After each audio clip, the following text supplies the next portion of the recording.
தலையில் தாழ்த்தி ஜெபிப்போம். அன்புள்ள இயேசு சாமி, உமக்கு நன்றி செலுத்துகிறோம். இந்த நாளிலே மனுஷருக்காக இந்த பூமியில் குழந்தையாய் பிறந்த நாளை கொண்டாடும்படி இப்படிப்பட்ட நேரத்தை கொடுத்திருக்கிறீர்.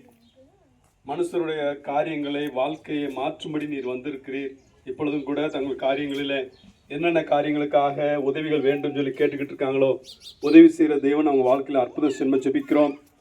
நம்பி உம்மிடத்தில் கேட்கும்போது நீர் அற்புதம் செய்கிற தேவனாக இருக்கிறீர். இந்த கிராமத்தில் இருக்கிற எல்லா மக்களுக்காக ஜெபிக்கிறோம். ஒவ்வொருத்தருக்காக வேண்டிக் கொள்கிறோம். அவங்க இருக்கிற இடங்களில் அறிந்து கொள்ள உதவி செய்யும். ஒருவேளை எரிகிற அந்த நரகத்திற்கு அல்ல ஆண்டவரே, சந்தோஷப்படுகிற பரலோகத்திற்கு, மோட்சத்திற்கு ஒவ்வொரு போய் சேர உதவி செய்யும். எப்படி இந்த ஊருக்கு ரோடுலாம் வர முடியாதோ அதே மாதிரி மோட்சத்துக்கு இயேசுலாம் போக முடியாது ஆண்டவரே.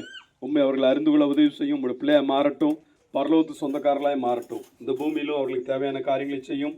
இது முடிந்து இந்த உலகத்தை நாங்கள் கடந்து செல்லும்போது பரலோகத்து சொந்தக்காரர்களாக மாறுபடி கிருபை செய்யும். இந்த குடும்பத்தின், இந்த கிராமத்தின் அவர்கள் ஒவ்வொருவரையும் வாழ்த்தி ஆசீர்வதிக்கிறோம். அவங்க செய்கிற பிரயாசப்படுகிற எல்லா காரியங்களிலும் கூட இருந்து பெரிய காரியங்களை செய்யும். ஆசீர்வதியும், அற்புதம் செய்யும். இயேசுவின் நாமத்தில் ஜெபிக்கிறோம் நல்ல பிதாவே. ஆமென், ஆமென்.